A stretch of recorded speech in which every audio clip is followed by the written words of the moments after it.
What is up, YouTube? So in the last video I did a compression test on the GT500. I ended up finding out what it was after I lifted it after the video. So it was the water pump. I purchased a water pump and a thermostat for it.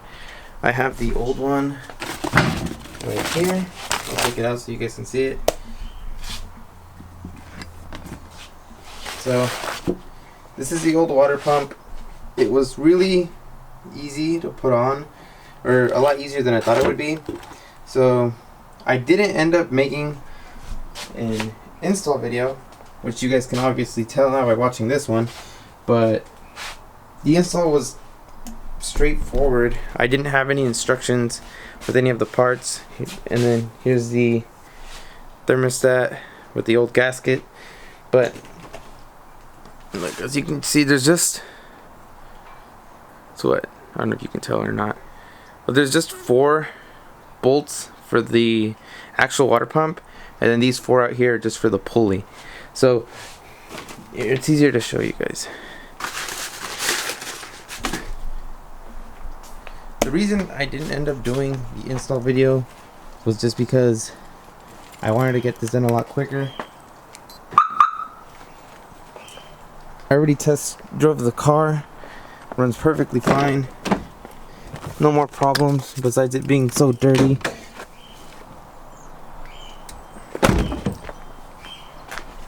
Let's see.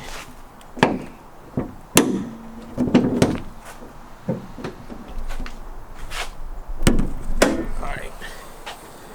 So I'll go over it.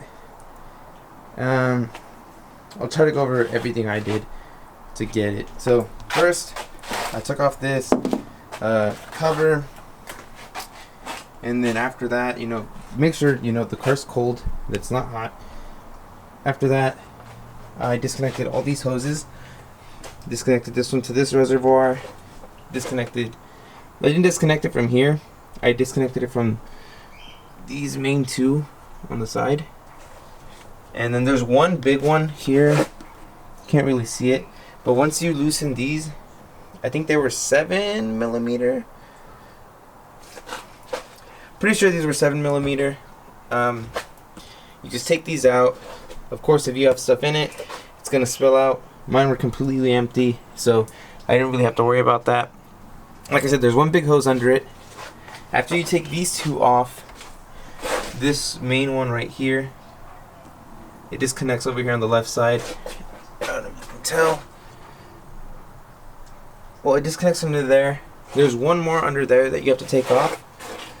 It's connected right to here on this bolt. It's more like a nut. Yeah, it's on this nut right here.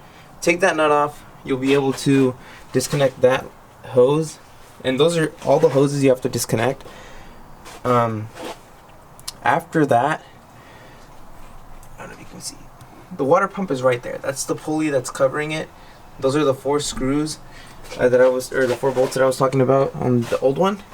You just take those off. Make sure to loosen those before you loosen the tensioner that's holding on the belt. The tensioner is right down here. It's like right under this. You'll see it. Once you have those bolts on the pulley loosened, then you can take off the actual belt off the pulley, which will then give you access to the water pump, which is right behind it. And that's when you're able to loosen the 4 bolts for the water pump.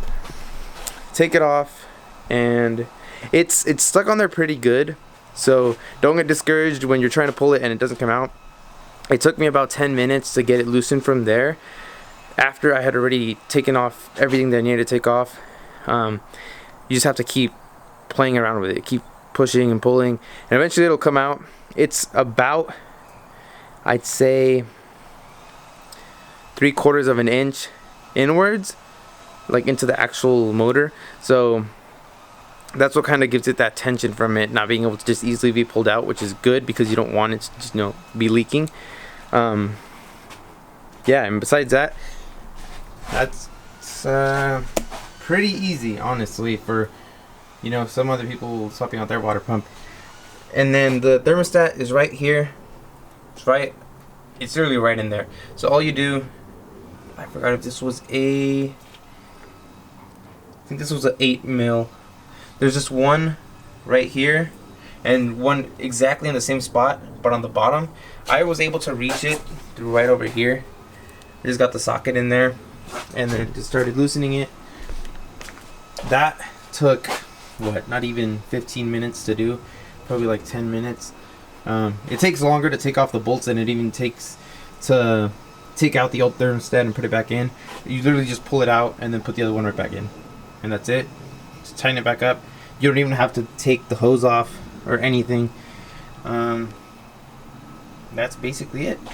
So that's the update on the car. Car is perfectly fine now. Got it running last night. Since it had no coolant in it, I bought some that was already diluted before, and then I bought the full concentrate and then diluted it myself, which all you have to do is add water after you add the concentrate. And drove it for about 30 minutes.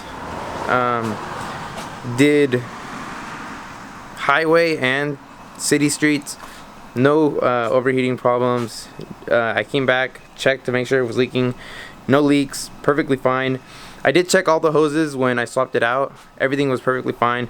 You can tell by when you squish them, they're perfectly good. None of them have any holes, no tears. The wear on them is perfectly fine for the age of the car, so they don't need to get swapped out, at least yet. But yeah, test drove it, no overheating problems. She's good now. So I don't know if you saw my story. One of my neighbors actually bought a GT350. I've never talked to this guy since he moved in not even a year ago, but he lives like down the street from my house. So I want to see if one day he's willing to race now that I have the Snake back up and running. Alright, and so now that the Snake is fixed, I can focus on what I actually want to do to it cosmetic wise. I already bought something. I'm not going to say anything but what it is. You'll see it in the next video. I'm going to be putting it on the car. It's something I've been wanting for a while. Really hard for me to find it, but I finally got it. It's being shipped right now, so I can't even show you guys if I wanted to. So next video for sure will be the install on that, and then I'm going to do a video with one of my friends. He has a new E85 setup, and we're going to be E85 bros now, so we're going to be doing some Hoon stuff, maybe do something else. You guys are gonna have to wait and stay tuned for that video. But as for now, there's an actual mod coming in for the Snake. Is it for this? Is it for exterior, interior? Not gonna say yet. You're gonna have to stay and find out in the next video. But before I finish this video, I want to go ahead and give you guys a cold start. I actually was really happy last night after I was done. I finished like around 1 with the water pump. I started at around like 10:30 ish, but at night when I actually drove it a little bit more, when I pulled in and the car was already warm and everything, I was revving it with the hood actually open, and I was finally able to really hear how the blower or how the Whipple sounds. And man, I love this thing. Like, honestly, but from the inside you can't really hear it that well, just because of how loud the car is, because of the long tubes and the Corsa Extremes it has. It just screams after like 3,000 RPMs, and that's when, you know, the Whipple's making so much noise, but you can't even hear it anymore. So, you know, doing it while the car is stopped with the hood open, I'm really able to hear it, and it sounds really nice. So if you want all these kinds of noises, get yourself a Whipple. Is it sponsored by Whipple? No, but they make so much. Look, I'll just show you guys. Let me start it.